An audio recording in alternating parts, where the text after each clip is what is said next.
following is a presentation of the Belly Up Sports Media Network. 14:20 in the morning, 14 minutes and 20 seconds worth of sports talk to get you through your daily commute. Hot takes, recaps, best bets, and a little humor to get your day going in the right direction. Sit back, grab your coffee, and let's get into it. All right, 14:20 in the morning for this April the 1st, 2023. April Fools, no fooling you here. We're here live on Facebook Live and on YouTube Live. April 1st, 2023. Thank you for making this part of your morning each and every morning here on 14:20 in the morning. Today's show is brought to you once again by our newest sponsor. The Belly Up Network found us, the Caldera Lab. It's skincare products for men. We'll get into a little bit of a read later on, but it's 20% off the men's personal hygiene products today. Go to Caldera Labs and pick up some stuff to get that youthful exuberance back in your face, back in your whatever. Back in your face once again. Get rid of those wrinkles, those early morning cobwebs. Get those shaken off at Caldera Labs today. Anyways, opening day came and went on Thursday with my New York Yankees having a banner day. They won 5-0 against the San Francisco Giants in a game that took just under 2 hours and just 2.5 hours, 2:33 I think it was. I wouldn't say it was a great baseball game. Yes, the home team won, so that's always a good thing on opening day. It's what you like to see. Root for the home team and all that stuff. They did 5-0. Aaron Judge in his first swing as the captain, which you guys know I think is the most ridiculous thing in baseball. You don't need a captain in the game of baseball. They don't even have a C on the guy's jersey, so we've talked about that 1,000 times on 14:20 in the morning and on our 14:20 show with Dave. But anyways, Aaron Judge with his brand new contract, a home run, his first at bat, straightaway center field. It was a bomb. You get thinking a little bit how this whole thing might have turned out not that long ago, back in November, when Aaron Judge was being wooed by many suitors around the league, the most so being the San Francisco Giants, who offered him a large chunk of change, and the San Diego Padres. Obviously, we've talked about that as well. But you wonder how that all would have turned out on opening day if Judge was in the third base dugout and on the third baseline during the national anthem on opening day, compared to wearing Yankee pinstripes, how that all would have turned out, and how the Yankee faithful would have been on opening day towards Aaron Judge. It kind of makes a guy wonder where the loyalty stands. I think it would have been with the Yankees. Me and Dave talked about that the other night, that the jerseys don't matter a whole bunch. It's the jersey, the name on the back compared to the name in the front. The team that you follow, the team, not the player, because players come and go year in, year out, no matter what. And you wonder how that all would have turned out with Mr. Aaron Judge on opening day. But nonetheless, he was there. He is a Yankee for the next 9 years. Good game. But let's talk a little bit about how the game itself went. And it's a little disheartening, I guess, one way to put it. 32 strikeouts. Both teams struck out 16 times. That's a lot. And if baseball thinks that speeding the game up is going to have that, it wasn't exciting. There wasn't a lot of action. Yeah, Volpe had a stolen base on his first opening day for the Yankees. But you wonder if this is what baseball wants, is a constant parade of guys just striking out, swinging for the fence, doing that. And I think that's the bigger problem in baseball, and not the game's taking too long. It's the lack of action in a game with that many strikeouts. And it's the all or nothing mentality that baseball has and the analytics guys have. I get it to an extent that you don't want to give outs away, and one swing of the bat can change the score. You get guys on and getting guys on base and playing small ball. Yes, it does work to an extent. There has to be a fine line somewhere in between, with guys just going all or nothing, having Josh Donaldson strike out 3 times. I shouldn't just pick on him, because DJ LeMahieu, I think he had a 1-for-4 day with 3 strikeouts as well. LeMahieu's aging. We forget about that. Like, he's a La Machine. He hit 3 or 4 years ago. The guy's 36 years old all of a sudden. And, Donaldson, he's 39 years old as well. So there's some problems there in Yankee land, but I shouldn't complain. They're 1-0. But yeah, let's get back to the all or nothing mentality that baseball has, and the strikeouts. That's the biggest problem in baseball, with the lack of action that happens in a baseball game. It's not that the game takes too long, it's that nothing happens. Strikeout after strikeout after strikeout. I think Cole struck out 8 of the first 9 guys, or 8 of the first nine outs of the game. He walked the very first guy on 4 straight pitches, and I was down here swearing the very first pitcher of the game down here at Yankee Tavern North. I was getting a little bit rambunctious, a little bit revved up. But yeah, that's the biggest problem that baseball has right now is the lack of actual action. It's nothing to do with the pace of play. That's a major problem. And you hear yesterday, I was listening to Michael Kay show on ESPN Radio out of New York, and they were talking about the how quick the game actually went at 2 hours and 30 minutes, and how the biggest problem for a lot of people for their game day experience was the concession lines. It might just be because the concession lines and the workers, and Michael Kay made this point, that it was the first day for a lot of these people working in these concessions on opening day, so the lineups were a little bit lengthy and the like, so you didn't get to see a lot of the game. There were people who were missing 3 and 4 innings of a baseball game, and there was one game I think it only took 2 hours and 12 minutes. Washington, I believe, was playing in a 2 hour 12-minute game. You go to the concession line in the bathroom and go to the beer line a couple times, all of a sudden the game's over, and you're paying some pretty good dough to sit in these seats, and then the game's going that quick. So you wonder if the owners actually thought this through, or maybe the owners don't actually care about the fans being in the stadium, because yes, they make some money off concessions, but because they make so much money off of their TV deals, that's where the actual importance of the game is. So they don't care, because you notice, like, when they decided to have the pitch clock to shorten the game time, they didn't change the advertising and the time in between innings, because that's where they make their money, is on advertising, right? So the in-game experience may not matter to the owners a whole bunch, and when that happens, you're going to have fans missing not most of the game, but a chunk of the game. Like, if you go and get a couple of beers now and then, if the vendors don't get to you, whatever it may be, or you got to go to the bathroom, and the lineups are long like they are on opening day, things will change, because the crowds don't get as big coming starting today. But you wonder why that would be a thing, that maybe the owners that didn't think that through a whole bunch, because the game's over, and you only got to watch 4.5, 5 innings because you were in concession lines, everything else. So one guy, he was saying it's going to change the way he approaches going to a game. He'll go into the park a little bit early and make sure he gets his food and gets his peanuts and popcorn and Cracker Jacks or whatever it may be, and then gets to his seat. He probably doesn't hoist that many beers throughout the game or whatever it might be, but you just wonder if the owners thought that through. And another thing, I don't understand why baseball does this. Why did they start on a Thursday, and then they had like only 3 or 4 games last night? Like, why not just start on that Friday, have everybody going throughout the weekend, because you lose that momentum. We talked about a little bit on the 1420 show with Dave on Thursday night, but you wonder why baseball does this, and then you lose you lose that momentum where there's no games for so long. Then you have one game, then there's no games again. You just wonder, why not just play a 4-game set, call it good? Who's it hurting? It's not hurting anybody to have that going on. So why baseball continues to kick itself in the foot by having these breaks in the opening of the season, I will never understand it. And then you're losing sports fans. Like, basketball fans obviously are different than baseball fans, and football fans are different. But at the end of the day, a sports fan is a sport fan, and having games tonight doesn't make a whole bunch of sense going up against the Final Four, because you're going to lose a lot of eyeballs and earballs when people are watching Final Four basketball, because anything playoffs is much more exciting than game 2 or regular season. So why schedule all your games a little bit differently throughout the day? Have those games yesterday, maybe take tonight off, and just don't lose any games on or eyeballs on the Saturday night games, because I think the basketball game started around 4 o'clock around here. I think it is Florida Atlantic and San Diego State. That's a big one. Hey, wonder what the over-under and who knows who's going to win that game. Who cares? But anyways, yeah, baseball continues to find a way to kick itself in the foot. You think about some other things from opening day, a couple more takes. Mets are going to Met no matter what. And it's not the Mets' fault on this one, or maybe it is. Verlander, he was shut down for the foreseeable future with an injury, and I still don't know how to even pronounce what's happening, but it was a shoulder issue that he's out for the foreseeable future. It's nobody's fault except maybe just Father Time has taken over with Verlander, and he's out for this foreseeable future, and the Mets just can't seem to catch a break. But maybe it might be a good thing to get an older guy a little bit of rest heading into a long season. If he misses 3 or 4 starts, who cares? These guys are horses when it comes down to it, but it might be something longer term. It's something that you got to look at with the Mets pitching staff, losing Diaz in the closer role, and then now down Verlander. So there's guys that they give a lot of money to that aren't going to be playing for a little bit.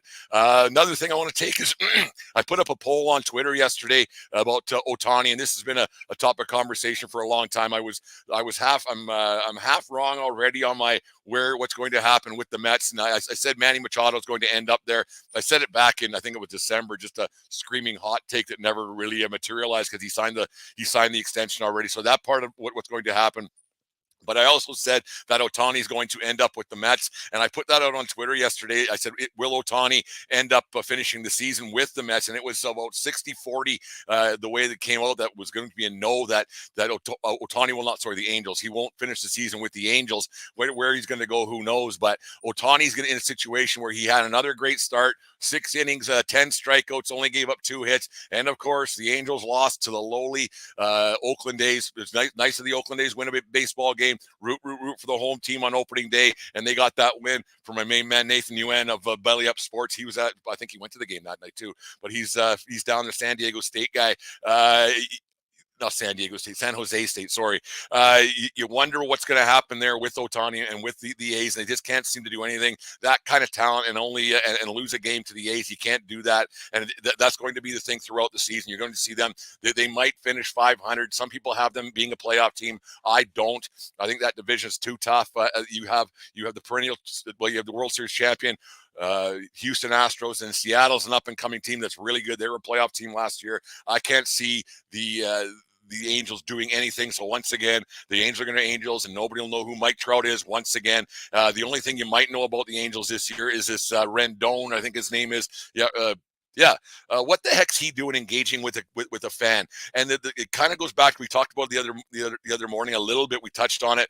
Beal with the Washington Wizards engaging with the fan and making contact with a fan. And it's ridiculous to me that these guys are doing this and they engage with these guys. You just walk down the tunnel. The game's over. You won. You lost. Who cares? You got some guy who's 20 Michelob Ultra deep, 20 Bud Light deep, or whatever it may be, hammered out of his skull, beaking at you when the game's over. Who cares, man? These guys are like, I'm not giving fans carte blanche to say whatever they want, because I don't know what the guy said at all. I know the Beal thing was about a betting situation, but whatever this guy said to Rendon the other day, who cares? Just keep walking down the aisle, and you'll never see that person again. If he said something about your mom or your wife or what, who cares what this guy said? Like, he's just doing it to goad you a little bit, and maybe now he's going to have a crink neck and he's going to get millions off of you somehow, some way. Criminal investigation. You'll end up having to give up some money. It doesn't make a bunch of sense to even engage with these guys, and I don't understand why the players feel the need to do this, and why the players feel the need to talk to these guys like that. I don't understand what the deal is and why they decide to do this on a nightly basis. You see it a lot more throughout sport where players feel the need to converse with the crowd, and then they get a little bit butthurt when they have something that doesn't go their way. Maybe it's just one of these entitlement things. When everybody doesn't kiss your ass, everybody doesn't like you, you feel the need to, oh, you can't talk to me that way. Yeah, they shouldn't, but they will, and they paid their ticket. Just because you pay your ticket doesn't give you carte blanche to say whatever you want. But the thing is, these players should not be engaging with fans at all. Like, you're not above them, but you're in a different stratosphere, and just let a fan say what they want. Go down the tunnel, talk to your guy in the locker room after you say, did you hear what that guy said? Have a chuckle about it. Go for dinner afterwards and forget about it till the next day. Baseball's a very long season, and this guy's doing it on game 1. Like, what kind of sensitivity training does this guy need, or get like, it's something, whatever it's got to be. But for these guys to be talking at all to fans, it makes zero sense. If a fan says something, say something back, keep walking. Or just nod, smile, and laugh and keep walking. You'll never see that guy again in your life. He's not coming to your neighborhood. You guys lead different lives. Like I said, and that guy's probably how many beer deep already. Just let him talk. Just let him talk and walk away. Because as I've said before, and I've said this, this has been a Brent original for a very long time. The best way to avoid a situation is to avoid the situation. And these guys who feel the need to engage and get physical with these fans and these athletes, it doesn't make a bunch of sense, because it's not a good situation for the rich guy. The rich guy is going to be scrutinized. The rich guy is going to be vilified on TV. There will be people. There will be ambulance chasers. There'll be the whole bit coming at these guys. And after game 1, with a team that's going nowhere, this guy should just shut his yap and call it good. Anyways, there's my rant for the day with what goes on in the world of sports and these athletes and entitlement. Like I said, we have the guys from Caldera Lab who are they're out of Wyoming, I believe they are. Anyways, they're thankful to sponsor the 1420 podcast and 1420 in the morning. Anyways, guys, as we get a little older, our skin doesn't have the youthful exuberance it once had. So Caldera Lab is here to help. We love rising to a challenge just as much as the next guy, but when it comes to taking care of yourself, don't you think it should be easy? Caldera Lab will make your skincare routine as effortless as possible to give you more time to focus on what really matters, living life to the fullest, not agonizing in front of a mirror over the signs of aging. With over 5,000 5-star reviews and clinical trials showing that 97% of participants reported a visible improvement in the appearance of their skin after using the regimen package for just 60 days, it's safe to say Caldera Lab products work. Caldera Labs is skincare that turns heads with confidence guaranteed. So use promo code 1420LAB and get 20% off their skin products today. Caldera Labs, science-backed skincare perfected. That's 1420 Lab at Caldera Labs today. I made my way through it. That's one of those things. I'll get a little bit better at that read as the weeks go on here at Caldera Labs. And thank you very much for them sponsoring our show. We really appreciate it every time we get a sponsor to help us do this. Anyways, on this day, I didn't put a video up of this because it was kind of a different situation. I remember this one vividly as an umpire, but on this day in 1996, Major League Baseball umpire John McSherry dies on the baseball field of a heart attack during the Cincinnati Reds opening day game between the Reds and the Expos. 7 pitches into the game, you remember he was walked out. He called time. He took a few steps behind the plate and collapsed face first. Died at the hospital later on. He was 51 years old at the time of his death. I remember that one vividly. He was a bigger guy, but he had some heart arrhythmia problems and everything else. But yeah, I remember that one vividly back in '96. It was a sad day for baseball. It's the way that 51,000 people, Hill Riverfront Stadium, and he passed away right on the field. It's crazy how that happened. And happy birthday to one of the most vicious hockey players to ever play the game. Happy birthday to Scott Stevens, who turns 59 years old today. Born on this day in Kitchener, Ontario. Drafted 5th overall by the Washington Capitals in the 1982 entry draft. One of, if not the best open ice hitters in National Hockey League history. He went on to play 22 seasons in the National Hockey League with stops in Washington, St. Louis, New Jersey. 196 goals, 712 assists, 908 points, a whopping 2,785 penalty minutes, 3 Stanley Cups with the New Jersey Devils, 13 All-Star games, and was inducted into the Hockey Hall of Fame in 2007. One of the best defensemen to ever play the game, one of the most vicious players to ever play the game. He did things that aren't even allowed in the game of hockey anymore. The way he played, he was a warrior out there. There's no doubt about that. Those hits he had on Korea and Lindros in the playoffs over the years, like basically career-ending hits, and the way he would do it and hunt guys down, it was vicious. I'm glad I wasn't on the receiving end of those hits. But anyways, happy birthday to Scott Stevens. Anyways, big day tomorrow in 1420 land. We're gonna have our main man Jim from the Fan in the Van. All right. Welcome back. The Fan of the Van podcast and 1420 podcast. We're going to get together for a much anticipated and far too long collaboration show. The three of us are going to get together a little earlier tomorrow morning, 10 a.m. our time, noon Eastern. It won't be live. We're just going to do it over Zoom. We'll put it up later on. But that's we're really looking forward to a conversation with Jim. For those of you who haven't listened to his show, make sure you give that one a listen. We'll put it up in the show link today. But yeah, it's been great once again being on the show with you guys today. Make sure you guys follow us on Twitter. Subscribe to our show as that little guy's pointing. If you're watching here on Facebook Live or on YouTube, make sure you hit subscribe, because we get to 1,000 subscribers, and it's a monetary thing that just helps the show in another way. Anyways, thank you very much for listening to the show. Thanks for making this a part of your day every day here, 14:20 in the morning, and we will talk to you guys tomorrow. And remember, it doesn't matter where you are, it's who you're with. Have a good day, folks. We'll talk to you tomorrow. You just listened to the 1420 Sports Bar podcast. 4 beer with sports talk and a whole lot more. We are part of the Belly Up Media Network. Let's get into it. The Flailing Tender Hockey Podcast is happy to have partnered up with Barn Burner Hockey. Barn Burner Hockey is a hockey lifestyle brand that is motivated by making all-natural, chemical-free hockey products for players of all ages and skill levels. Get yourself the Filthy Mitts deodorizing equipment spray, the Dirty Dangles 2-in-1 shampoo and body wash. They've also got 2 different types of stick wax, hockey accessories, and apparel that will not only make you look good, but feel great on and off the ice. So go to barnburnerhockey.ca and use promo code 1420BARN and receive 10% off your purchase. That's 1420 Barn at checkout at barnburnerhockey.ca. Barn Burner Hockey is so confident that you will love their all-natural products, they offer a 100% satisfaction guarantee. Barn Burner Hockey and the Flailing Tender Hockey Podcast, created for players by players.